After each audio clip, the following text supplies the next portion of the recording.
boas tardes, pedindo a Deus, a Jesus, a proteção para a sua bênção em mais esse reencontro, né? Vamos ler aqui do livro Boa Nova, do Chico e do Humberto de Campos, o capítulo 29, os 500 da Galileia. Já tivemos oportunidade desta leitura há alguns meses, mas vamos recordar em função da proximidade do Natal. Assim começa o texto. Depois do Calvário, verificadas as primeiras manifestações de Jesus no cenáculo singelo de Jerusalém, apossara-se de todos os amigos sinceros do Messias uma saudade imensa de sua palavra e de seu convívio. A maioria deles se apegava aos discípulos como querendo reter as últimas expressões de sua mensagem carinhosa e imortal. O ambiente era um repositório vasto de adoráveis recordações. Os que eram agraciados com as visões do Mestre se sentiam transbordantes das mais puras alegrias. Os companheiros inseparáveis e íntimos se entretinham em longos comentários sobre as suas reminiscências inapagáveis. Foi quando Simão Pedro e alguns outros salientaram a necessidade do regresso a Cafarnaum para os labores indispensáveis da vida. Muito bem, Jesus foi crucificado, né? Mas para aqueles que o seguiam, a vida continua com as suas obrigações cotidianas, né? Em breves dias, as velhas redes mergulhavam de novo no Tiberíades, por entre as cantigas rústicas dos pecadores. Cada onda mais larga e cada detalhe do serviço sugeriam recordações sempre vivas no tempo.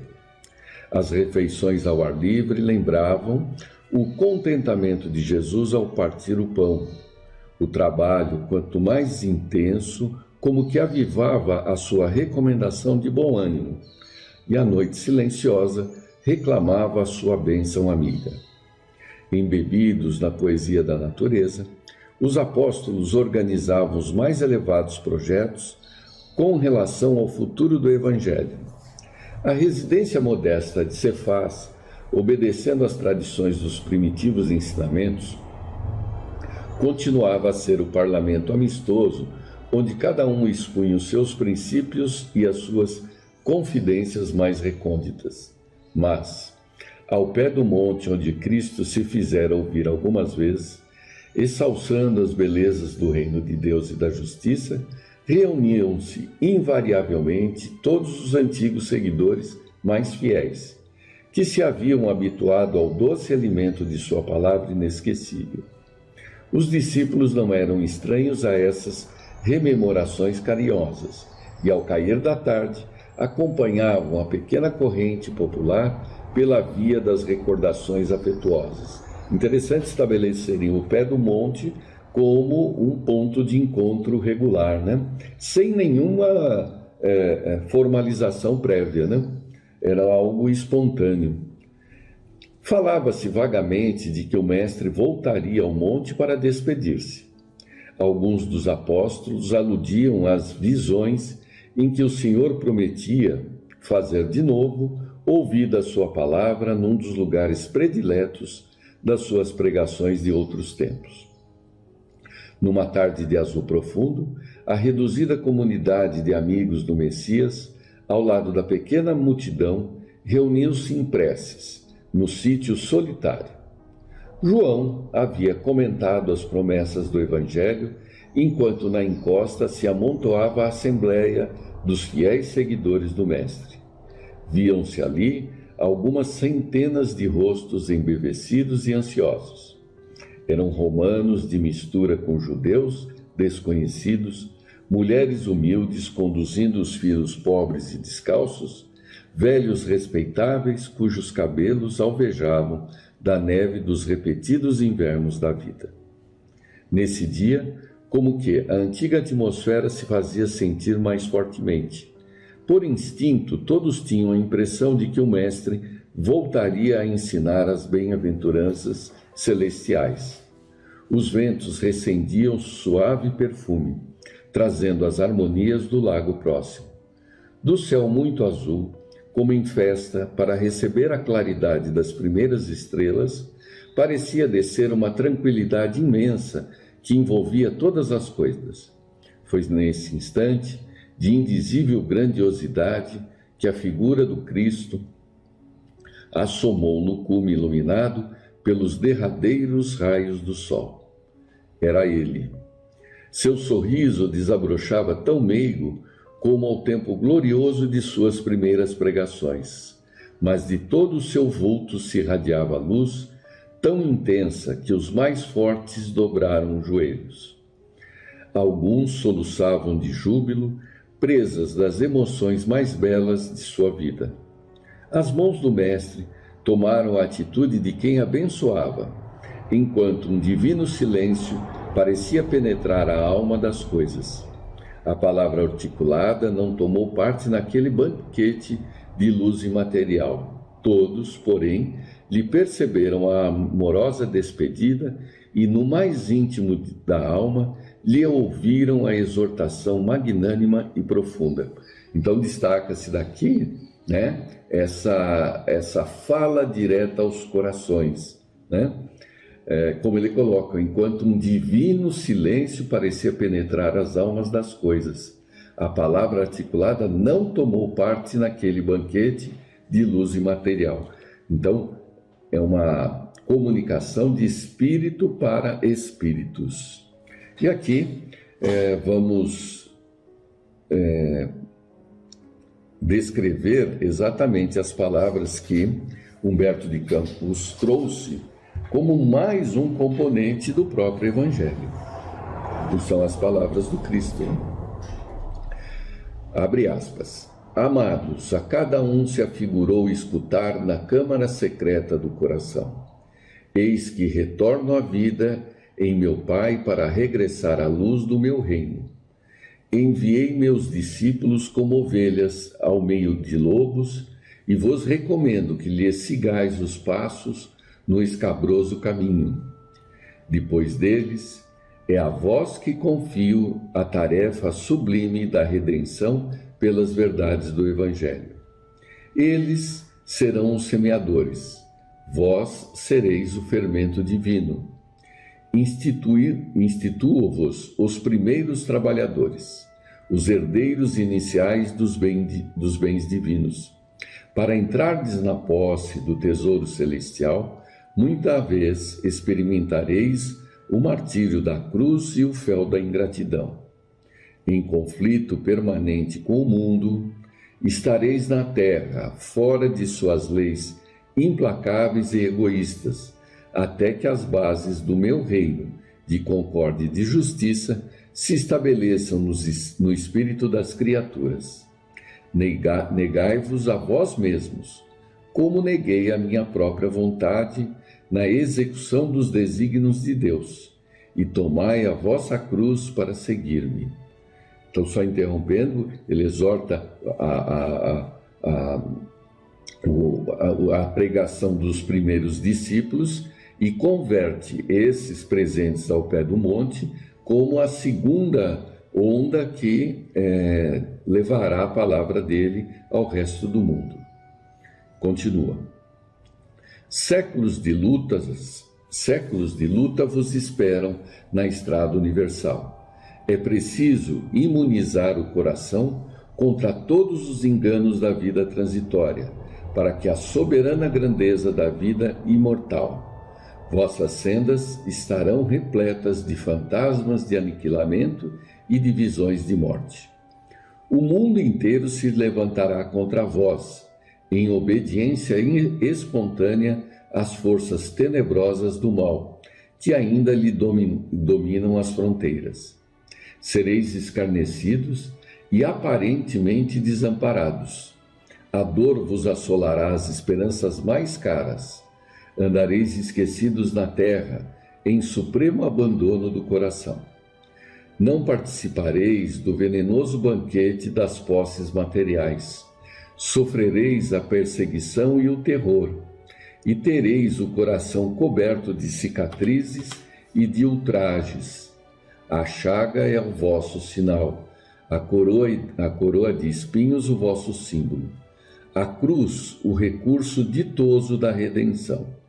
Vossa voz será do deserto, provocando muitas vezes o escárnio e a negação da parte dos que dominam na carne perecível. Mas, no desenrolar das batalhas incruentas do coração, quando todos os horizontes estiverem abafados pelas sombras da crueldade, dar-vos-ei da minha paz, que representa a água viva. Na existência ou na morte do corpo, estareis unidos ao meu reino. O mundo vos cobrirá de golpes terríveis e destruidores, mas de cada uma das vossas feridas retirarei o trigo luminoso para os celeiros infinitos da graça, destinados ao sustento das mais ínfimas criaturas. Até que o meu reino se estabeleça na terra, não conhecereis o amor do mundo. Eu, no entanto, encherei a vossa solidão com a minha assistência incessante. Gozarei em vós como gozareis em mim, o júbilo celeste da execução fiel dos desígnios de Deus. Quando tombardes sob as arremetidas dos homens, ainda pobres e infelizes, eu vos levantarei no silêncio do caminho, com as minhas mãos delicadas ao vosso bem. Sereis a união onde houver separatividade, sacrifício onde existir o falso gozo, claridade onde campearem as trevas, porto amigo edificado na rocha da fé viva, onde pairarem as sombras da desorientação. Sereis meu refúgio nas igrejas mais estranhas da terra, minha esperança entre as loucuras humanas, minha verdade onde se perturbar a ciência incompleta do mundo. Amados, eis que também vos envio como ovelhas aos caminhos obscuros e ásperos. Entretanto, nada temeis.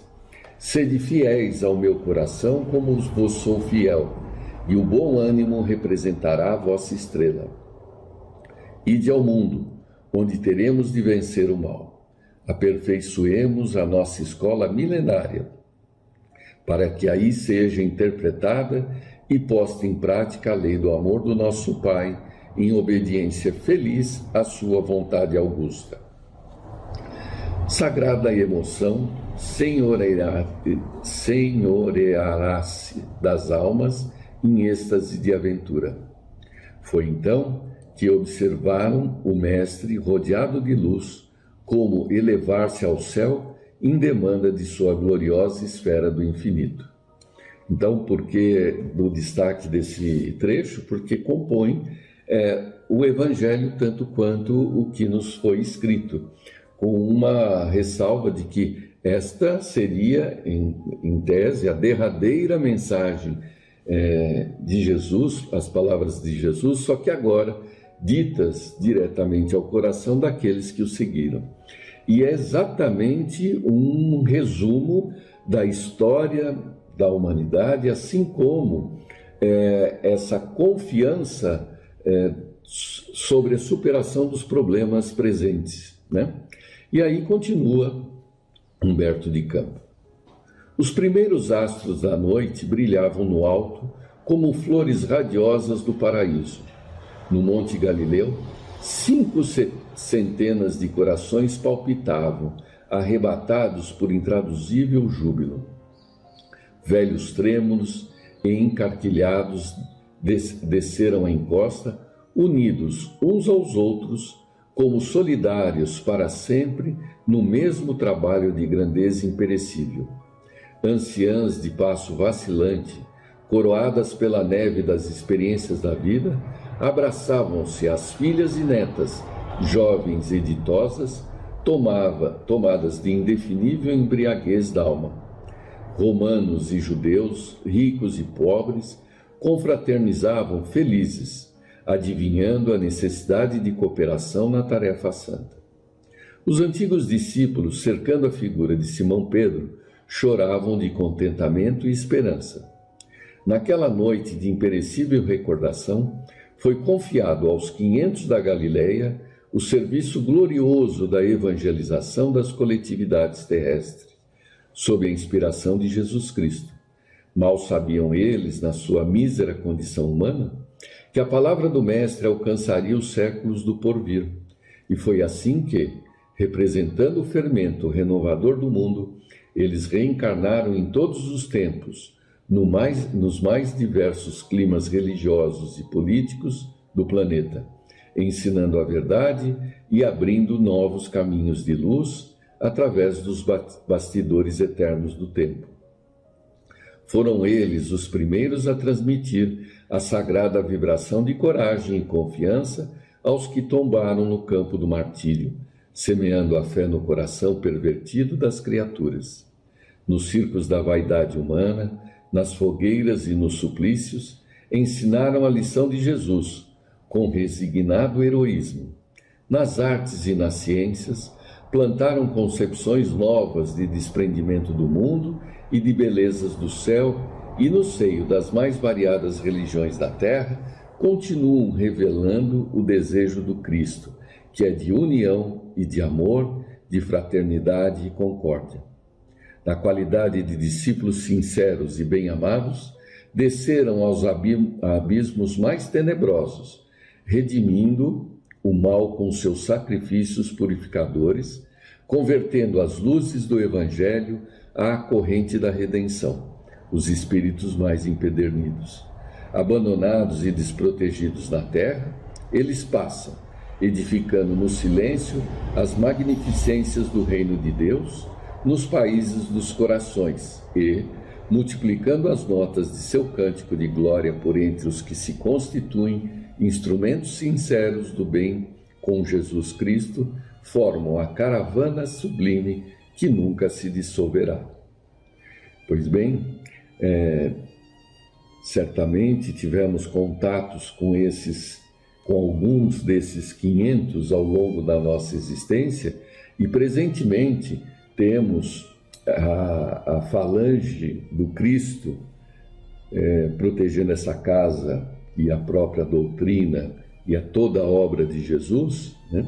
Nos exortando a seguir o exemplo deles, agora trazendo a confiança de que, apesar dos dias difíceis, sob quaisquer aspectos, estamos sempre orando e vigiando sob o manto da proteção de Jesus. Então, são chegados os tempos. O Cristo voltou, prometeu o seu retorno e o fez através da doutrina espírita, a ponto de termos cotidianamente e multiplicadamente suas palavras presentes na nossa vida, quer seja na forma dos livros, das orientações dos espíritos, das mensagens dos parentes e familiares que já partiram, todos sempre nos levando à bandeira da fé, da esperança e da caridade. Uma boa tarde e uma boa noite a todos.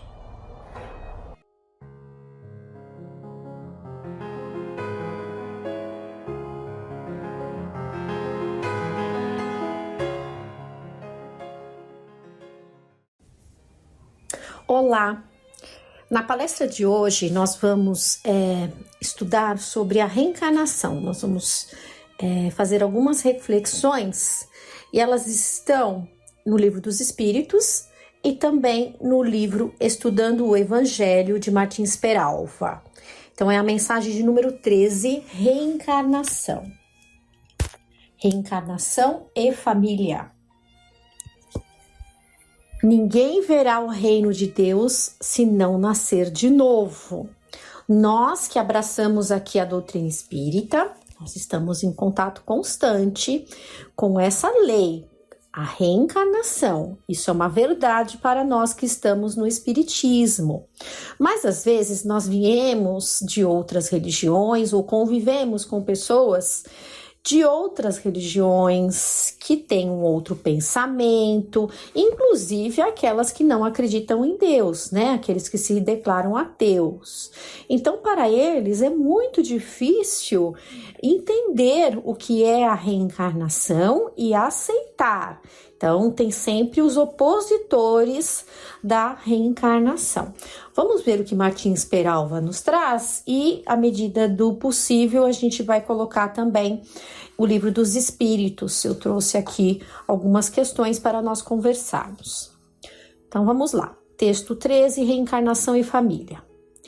Um dos argumentos mais comuns dos opositores do Espiritismo é o de que a reencarnação, sua lei básica, destrói os laços de família. E é verdade, porque as pessoas falam mesmo isso, né? Por quê? Porque o orgulho ainda está muito dentro de nós. Então, imaginemos uma família rica, abastada, que tem ali todos ali títulos, situações muito favoráveis na encarnação atual. Aos olhos daquele que não conhece a lei da reencarnação, ele acha ali, ó, que essa família é perfeita, essa família é feliz. E aquele que está encarnado numa família como essa, e que não tem Deus no coração, que não tem ali a lei da reencarnação nas suas vidas, ele realmente acha que imagina que jamais ele vai nascer numa outra família, que é inadmissível ele nascer novamente, nascer numa outra família, numa outra condição, né? Por quê? Ele atingiu ali o ápice. Quem que vai querer ser rebaixado? Né? Imagina uma pessoa que está hoje na prova da riqueza, num lar ali onde não se passam ali dificuldades em relação aos recursos materiais, e imaginar se algum dia ter encarnado como um mendigo, ou vir a encarnar num lar pobre, num lar ali humilde, de muito trabalho, sem muitos recursos. Isso mexe demais com o nosso orgulho. Imagina daqueles que não acreditam. Se pra gente que já conhece a reencarnação é ali delicado no começo entender esses mecanismos, imagine para aquele que não conhece. Tal argumento, como tantos outros que a ignorância e a má-fé suscitaram, visando a obstrar a marcha triunfante e galharda da terceira revelação, não resiste ao mais simples raciocínio, ao mais leve exame da lógica e do bom senso. O que Martins Peralva traz, né, é a falta de conhecimento, que tenta ali impedir a marcha da terceira revelação, que é o espiritismo. Então, quando a gente entra em contato com a doutrina espírita, tudo isso cai por água abaixo. Então, se nós estamos aqui dentro da doutrina e ainda assim temos esses pensamentos difíceis, né? Se ainda damos vazão ao orgulho, né? Negando que podemos voltar, isso é extremamente preocupante. Então, temos que ter isso muito claro, nós que abraçamos a doutrina da necessidade da reencarnação e do quanto ela é benéfica para todos nós e para aqueles que conosco convivem. É por meio da reencarnação e graças exclusivamente a ela que os laços de fraternidade se ampliam e se fortalecem, notadamente nos círculos da consanguinidade, ou seja, dentro do grupo que estamos, da família, a necessidade de encarnar novamente, né, e desenvolver esses laços de amor nesse grupo em que fomos chamados a conviver. Então, do Livro dos Espíritos, capítulo 4, Pluralidade das Existências, de Allan Kardec, é o item parentesco-filiação. Eu vou ler algumas perguntas para a gente ter também a base de Kardec. Então, pergunta 203. Os pais transmitem aos filhos uma porção de sua alma ou limitam-se a dar-lhes a vida animal a que uma nova alma mais tarde vem acrescentar à vida moral? Dão-lhe apenas a vida animal, porque a alma é indivisível. Um pai estúpido pode ter filhos inteligentes e vice-versa. Então, está se falando do corpo, né, da questão do DNA. Então, o pai, a mãe desta encarnação estão ali dando a vida do corpo, porque o espírito é eterno, o espírito já existia antes da formação desse corpo, desse novo corpo. 204. Uma vez que tivemos diversas existências, o parentesco pode recuar além da nossa existência atual? Não pode ser de outra forma. A sucessão das existências corporais estabelece entre os espíritos laços que remontam às existências anteriores. Daí, muitas vezes, decorrerem as causas de simpatia entre vós e alguns espíritos que vos parecem estranhos. Então, é aqui a afirmação da necessidade da reencarnação, né? E desses laços que se tornam mais fortes à medida que vamos encarnando e desencarnando. Então, aqueles que já evoluíram estão junto daqueles que não evoluíram. Por quê? Por amor, né? Então, a convivência entre espíritos mais evoluídos vai fazer com que a gente evolua, né? E os espíritos mais avançados a praticar o bem, a ter a paciência, a caridade, o perdão. Porque aos olhos de certas pessoas, a doutrina da reencarnação se apresenta como destruidora dos laços de família por fazê-los recuar às existências anteriores? Ela não os destrói, ela os amplia. O parentesco, estando fundado em afeições anteriores, faz com que os laços que unem os membros de uma mesma família sejam mais vigorosos. Essa doutrina amplia também os deveres da fraternidade, uma vez que entre os nossos vizinhos ou entre os servidores pode-se encontrar um espírito que esteve ligado a vós pelos laços de sangue. Vejam aí a nossa responsabilidade, né? Somos uma grande família, somos todos irmãos. Então, é possível que entre o nosso núcleo próximo, né, existe um núcleo mais íntimo, que são ali os nossos familiares consanguíneos, mas existem pessoas que estão ali convivendo conosco e que já reencarnaram conosco anteriormente, né? Até mesmo podem ter reencarnado em laços de sangue. Então, somos uma grande família. Questão 205A. Ela diminui, entretanto, a importância que alguns atribuem à sua genealogia, né? A genealogia é a procedência, é a origem, a linhagem, os antepassados. Uma vez que se pode ter por um pai um espírito que pertenceu a outra raça ou tendo vindo de uma condição bem diversa? É verdade, mas essa importância está fundada no orgulho. O que essas pessoas honram em seus ancestrais são os títulos, a posição, a fortuna. E a gente vê, né, algumas pessoas muito tradicionais que falam, eu sou da família tal, né? A pessoa até enche a boca para falar que ela pertence a uma determinada família. E olha que observação interessante que vai ser dita aqui pelos espíritos. Alguém que coraria de vergonha por ter tido como antepassado um honesto sapateiro, se gabaria de descender de um nobre corrupto e debochado. A gente vê mais isso mesmo do que as pessoas falando, olha, minha origem é muito humilde, minha família trabalhou muito, né? É difícil ver as pessoas falarem isso. É mais fácil encontrar aqueles, entre os orgulhosos, evidentemente, que ficam se gabando de títulos, de honrarias, de ancestrais, né? Jamais falariam que tiveram ali um ancestral como um sapateiro.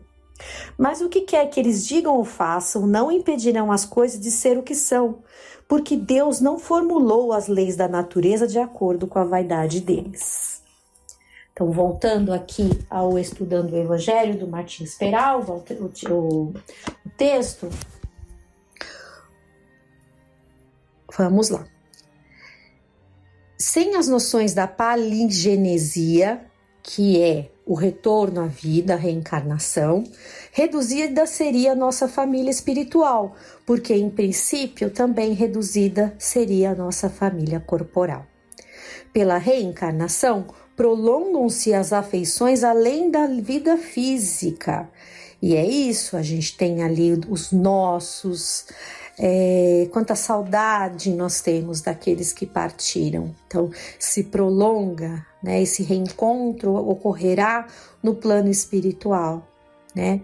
Aqueles que se amam ficam inquietos, né? Se evoluírem e não terem ao seu lado os seus, né? Que pai ficaria feliz sem ter ali o seu filho ao seu lado, né? Numa nova jornada, né? Continuam os laços e vínculos espirituais noutros mundos e noutras existências. Então é ora uns lá, ora outros cá, ora em outros mundos, né? Quando fala cá, a gente está falando da Terra.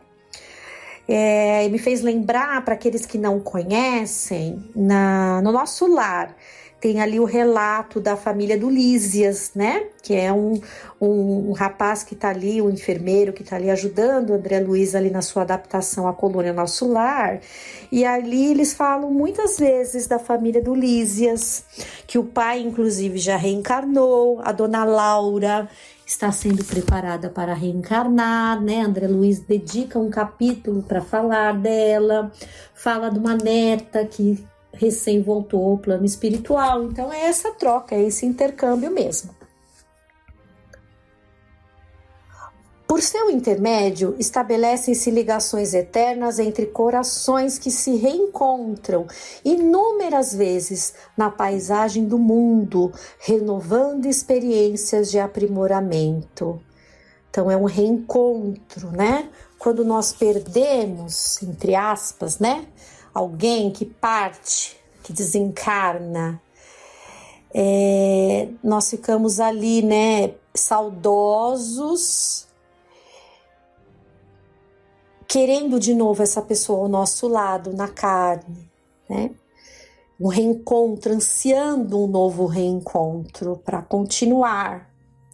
Então a gente tem que ter, né, essa sensação do reencontro quando estamos encarnados. Isso é importante, que nós estamos ali, né, nas nossas famílias, nos nossos lares, junto aos nossos, nos reencontrando. Isso é importante a gente ter, porque a gente vai olhar para o outro como oportunidade, né, como um compromisso que nós temos, que nós assumimos, e não negá-lo, né, não falar, eu queria me livrar de tal pessoa, não aguento mais tal pessoa. Isso é uma oportunidade maravilhosa que temos, né, de trabalhar. Não estamos ao acaso. Impossível se nos afigura considerar a reencarnação por doutrina prejudicial aos laços de família. Isso já é inadmissível, né? Lembrando aí quantos espíritos estão na fila para voltar, querendo uma oportunidade junto ali a alguns espíritos, a encarnar numa família, a encarnar junto a um grupo, aqueles que se desgarraram por suas escolhas. E isso pode acontecer com nós e pode já ter acontecido conosco. Então a gente tem que ter muita vigilância nesse sentido. Somente podemos entendê-la como afirmação de solidariedade entre os seres, a refletir assim em toda a sua plenitude a bondade celeste. Somente podemos entendê-la por elemento divino de reunião de almas. Olha que lindo isso, é reunião de almas no mesmo grupo ou ambiente, povo ou nacionalidade, para a consolidação de afetos iniciados noutros grupos e noutros povos em tempos que se foram. Então, essa reunião de almas é um presente de Deus. Mais uma vez, o Martins Peralva fala, né, da grande família, ali são povos. Existe ainda outro aspecto que igualmente revela a excelsitude, a benemerência da reencarnação. Se por ela amigos se reaproximam no mesmo lar, também no mesmo lar, adversários se reencontram para a definitiva extinção de ódios, cuja origem se perde nas brumas do pretérito.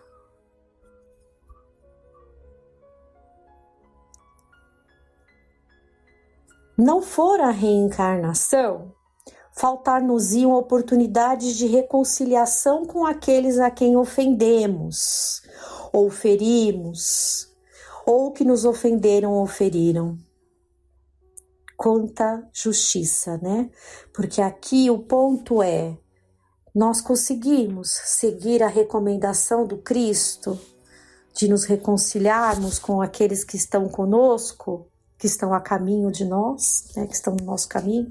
Benditos são aqueles que conseguem, né, que conseguem dentro da carne, dentro da encarnação, se reconciliar, praticar o perdão, né, porque muitas vezes nós acordamos tardiamente.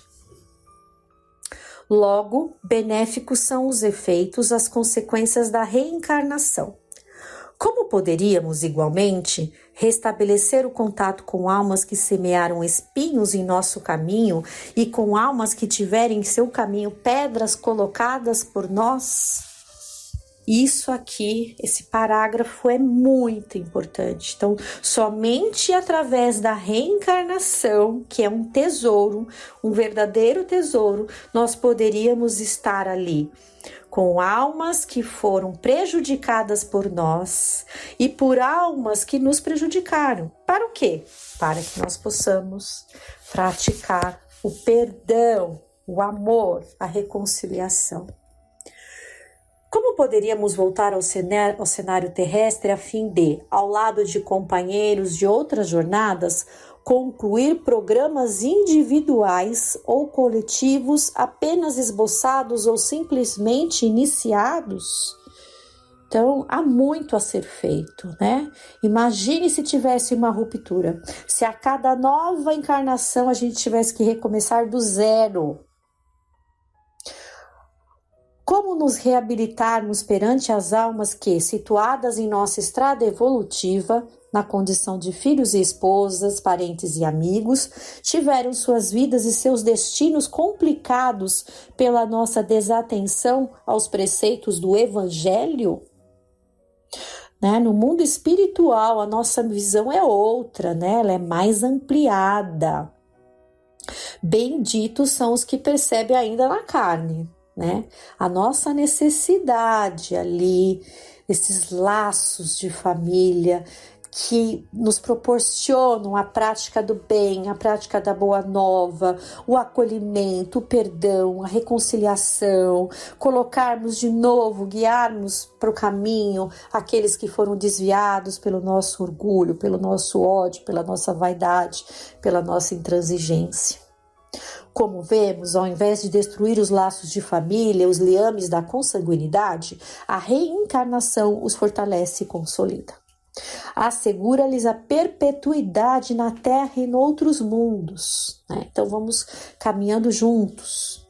Se o Divino Mestre exaltou a várias ocasiões, inclusive com ninguém verá o reino de Deus se não nascer de novo, a doutrina espírita glorificou-a na síntese admirável que a bandeira de nosso movimento filosófico ostenta galhardamente: nascer, morrer, renascer ainda e progredir sempre. Tal é a lei. Jesus e Kardec plenamente identificados na lei magnânima. A reencarnação nega o egoísmo, pois afirma de maneira eloquente a solidariedade entre os seres, que é o que nós vimos no Livro dos Espíritos. Divulgá-la, torná-la conhecida é acender no coração da humanidade a lâmpada da esperança. Vejam como é importante isso nos dias de hoje, né? Nesse momento que nós estamos vivendo. E tem que ser de uma forma muito delicada, né? Nós não podemos impor para uma pessoa que não acredita em Deus, para uma pessoa que não acredita na reencarnação, de forma ali, sabe, muito veemente, muito impositiva. A gente tem que ir aos poucos, tem que ir ensinando aos poucos, tem que ir mostrando os livros, né?